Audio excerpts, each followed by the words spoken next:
வணக்கம் நண்பர்களே. தாக்கப்பட்ட மருத்துவர் பாலாஜி அவர்களுக்காக என்னுடைய ஆழ்ந்த அனுதாபங்கள்.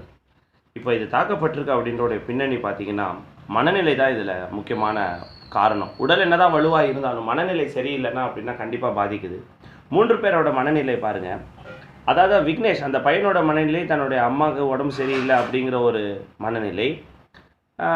பாலாஜி டாக்டர் வந்து நீ உன்னால் என்னென்ன முடியுதோ பார்த்துக்க அப்படி கோவத்தில் இந்த நோட்டை வீசி எறிஞ்சிருக்காரு அப்படின்னு சொன்ன ஒரு கோவமான மனநிலை.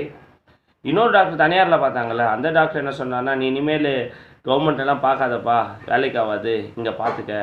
இப்போ இந்த மனநிலை மாறுறதுக்கான முக்கியமான காரணம் என்ன?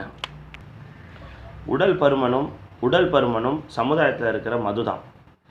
இப்போது மதுனால் இந்த 3 பேரே மது சாப்பிடல, என்னப்பா நீனா ஊற்றி கொடுத்தியான்னு கேட்பீங்க. நான் ஒன்றும் ஊற்றி கொடுக்கல.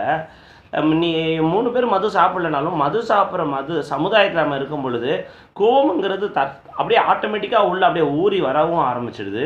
அது மட்டும் இல்லாமல் இதில் நான் மற்றவங்கள பார்க்கல. பாலாஜி மருத்துவரோட உடல் பருமன் அப்படின்னு பார்த்தீங்கன்னா, ஒரு நோயாளியாக இருந்தாலும் மருத்துவர்கள் தான் நிறைய பெரிய நோயாளியாமே. அவங்க தான் நிறைய எக்ஸசைஸ் பண்ணுறதில்ல, Honda city car, open to sky போகிறாங்க.